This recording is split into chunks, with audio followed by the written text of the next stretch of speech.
Give the proceeds to charity or give me death. June 17th. The deceased was picking his nose with an ice pick when a nearby explosion ripped his head in half.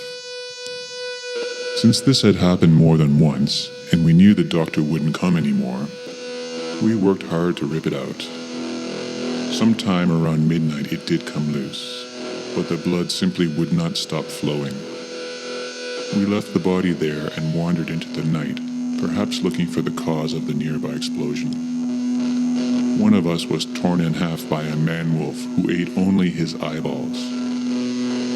Lucky for us, he wasn't very hungry, so we shot at him with our snot guns, and he eventually turned back into an accountant with a small dick, and we devoured his eyeballs in turn.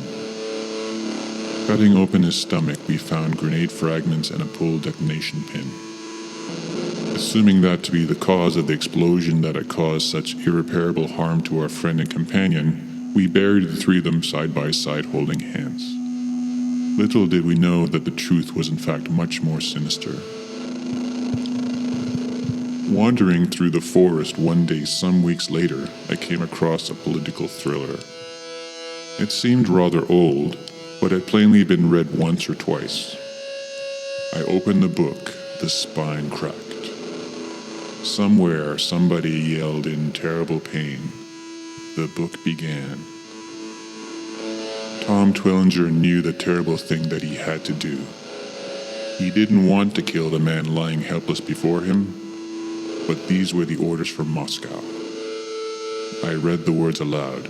I heard another scream, then silence. Something seemed quite strange, so I closed the book. I gave it some thought, looked around.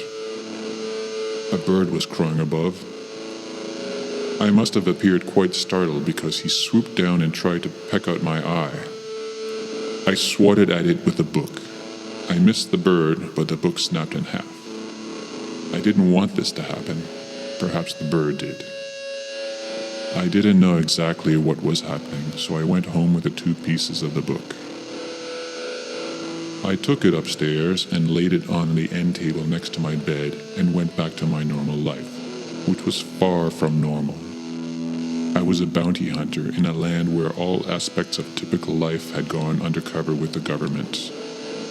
This was a land where every sexual encounter was almost certainly going to end in a knife fight of some sort, where there was heroin in a young girl's veins and every lad sold himself in one way or another. Organs, sex, anything. But I couldn't concentrate on my work. Nothing was on my mind except the book, the ice pick, and the grenade fragments. I left work early. The two parts of the book were pulsing and breathing when I got home. I read the opening sentence aloud again and heard another scream. What was going on exactly? The world is sometimes a strange place. That scream started living on and on in my brain. As it wasn't dark yet, I went out to look for the source of the screams, but I could find no one. I jammed the two parts of the book together and read it as best as I could.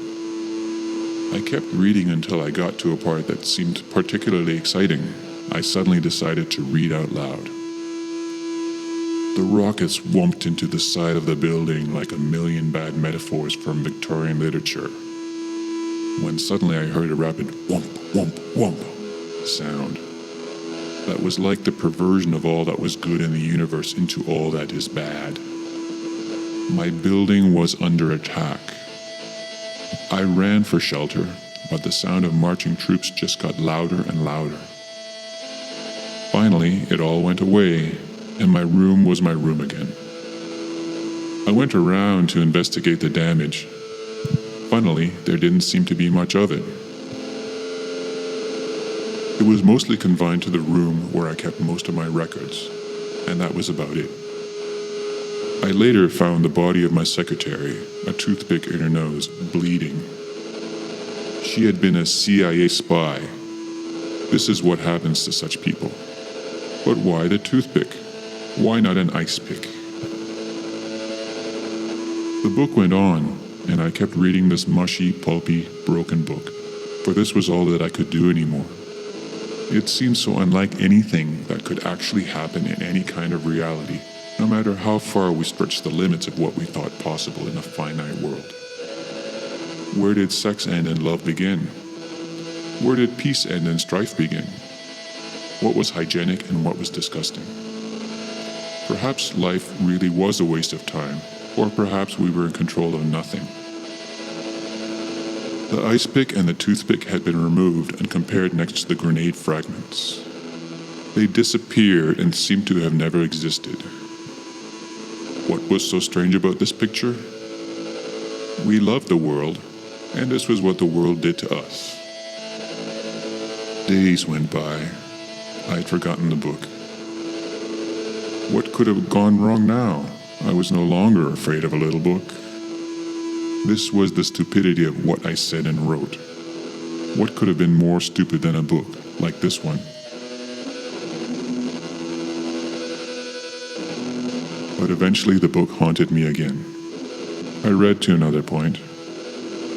In this part of the story, the stupid hero of the novel was in pursuit of an enemy agent when he suddenly found himself in a vulnerable position, wandering through a darkened maze with just his gun in his hand. Any minute now the villain was going to appear, but since the hero had radar, at the last split second he swirled around and shot back at the attacker, piercing him through the brain. When I finished reading this part of the book, and it was only at that moment that I realized that I had even been reading the words aloud, I looked up and there was a man in a black clown suit. He was staring at me and the money I'd just stolen from the bank. He raised his handgun, shot me through the eyes, and took the money.